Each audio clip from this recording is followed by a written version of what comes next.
Welcome to another review. I know that quite a few of my viewers, my newest subscribers, are really looking forward to these types of videos, collectible videos that is, for the review of various aviation models. Now, you can tell we got 3 models today. They are different scales. There is the United Airlines 737-300, Gemini Jets 1-200. We have a Dragon Wings Lufthansa 747-400, that's a 1-400, and we have Dragon Wings American Airlines 767-200, and that's also 1-400. Alright, I'll just get these guys out of the way. Should be good. Alright, first model up. It's brand new, just got it today. United Airlines 737-300. This is was their most recent livery until the merger with Continental. And however, United no longer flies 737-300s, and for a while they didn't fly 737s at all until the merger took place. And now that Connie is part of United, or United is part of Continental, however you want to phrase it, 737 is now back under the United name. This is my favorite paint scheme that United has ever had, and I really think it's an excellent paint job for this particular airplane. This and the 777, it looks extremely well on the aircraft. So let's start right at the nose, in front of the fuselage. Just try and get that focused in. There we go. Excellent detail, as can always be expected from Gemini, especially in their 1-200 line. Your front landing gear does not rotate like many of the other landing gear found on their models. However, the smaller, the 1-200, I find once you get to about 737s, the wheels no longer rotate. Just something you have to live with. It really doesn't bother me that much. However, they do rotate. Oop, apologize for that. And you can see that right there. It is moving. So let's go again. And obviously, we got the Star Alliance logo, and as I've said in my other videos before, it actually does say Star Alliance. It's not just a silk screened line. So, once again, excellent job on Gemini Jets manufacturing part. Now, obviously, you can see a little minor defect there in the paint job where the lines actually meet for the faded blue appearance. It doesn't exactly meet in the middle of the nose where it should. However, it isn't that noticeable, and again, they only make a couple hundred of these, so you can't expect perfection every time. So, there. Now, unlike I've stated before in some of my other videos, these lines going down the center of the fuselage actually are center. They're not listing one way or tilting one way, so I'm fairly happy about that. Plane does sit level, as you can see. So, again, excellent detail. Very happy about that. Just go along the length of the aircraft now. Very happy with the detail in the wings. It isn't exaggerated, and what you would expect to be their flaps, spoilers, ailerons, etc. are there to be found. Again, continuing in the excellent paint, because with these models, paint alone will break the quality of the model. The mold and the paint, that's what it's all about with these models. Registration is real aircraft, so again, that makes the model a little bit more valuable. Tail is accurate in terms of the molding. There is a bit of a paint separation. That is a factory flaw in the manufacturing of this model, but it's not terribly noticeable. You can't really, for what Gemini delivers, especially at the price, these are outstanding models. We're basically doing a walk around of the aircraft, in case you haven't figured that out yet. Look at the bottom of the aircraft.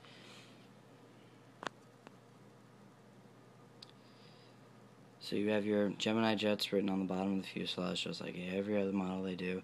You have your stand hole. There is no rubber gasket in there, so the stand does not grip very well. I don't even keep it on a stand. Landing gear are not removable on this. Yeah, no, I didn't think so. Yes, the landing gear are not removable on the 737-300 like they are on some of the other 737s that Gemini makes, like the 700. Pretty sure the Southwest, you can't remove the landing gear on those. So, and on the bottom, paint was well executed. Nothing to complain about there. All the detail that you'd expect to be on this aircraft is there to be found. So, Gemini Jets 737, United Airlines. Excellent model. One of my new favorites, I have to say. Easily one of my new favorites. It's a handsome looking aircraft overall. The mold is accurate, the paint is accurate, the detail that you would expect from Gemini is there. So extremely happy with that one. Would highly recommend that one. Alright, get that guy back there. Moving on. Now, I normally collect 1-200. For the longest time, I did collect 1-400. I had a massive collection, but I ended up selling a lot of it. But occasionally, I'll come across some models that aren't the most common. They're a little bit more rare, a little bit more difficult to find, and it's hard for me to not bid on them on eBay.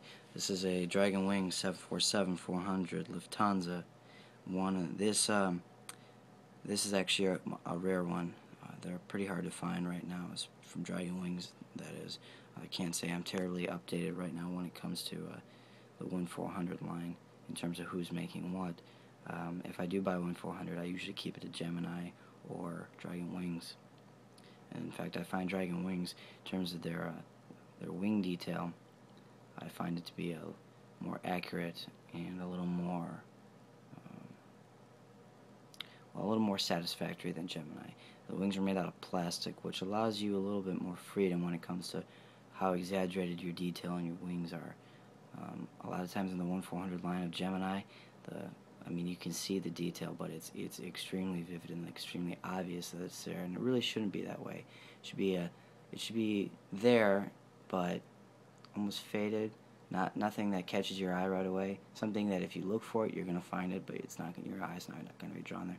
And that's what Dragon's able to do when they make things out of plastic. You're able to get a little more detail out. You have a little more freedoms. So we'll do a quick walk around with this aircraft. Excellent paint. I still think Gemini does a little bit better with their paint than Dragon does. However, I feel that Dragon has a little bit more accurate moldings in terms of their aircraft fuselages and their wings. The engines I also find to be more detailed. You can find a little more consistency from model to model in Dragon's line. Of course, Dragon really hasn't put anything out worth having as of late, so there's nothing I can really do about that. Just gotta grab what you can here and there. I apologize for that. Alright. So this model was in mint condition when I got it. Stand was unopened. I did open up the stand because I do like having these guys on display. Landing gear are all there. There's no scratches around the stand hole as you find with a lot of models. And again, you can see the kind of detail that Dragon's able to get into their models. So extremely happy about that. Paint job is fairly hard to mess up on Lufthansa. You have a white fuselage, a blue tail, and a little bit of a gray belly. That's not very hard. So excellent model, would recommend it. Very happy with that one. And I got about a minute left. We'll go over to the 7.6. Now, this model was a lucky grab. This isn't something you find normally. I got this guy for $12, $5 shipping, so $17 in all. That's an excellent price for this model. Again, it's fairly rare. It's Dragon Wings Metal Magic. It's a little bit harder to tell that it's Metal Magic. This one was very well done on behalf of the manufacturing part. Again, you have your excellent detail found in your wings, spoilers, ailerons, flaps, etc.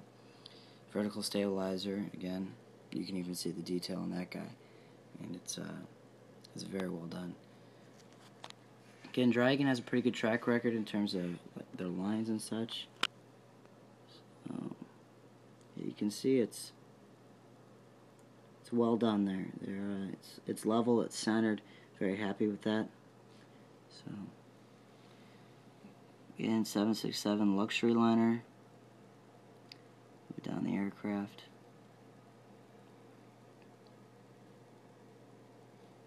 And you can see the polished aluminum look, chrome look.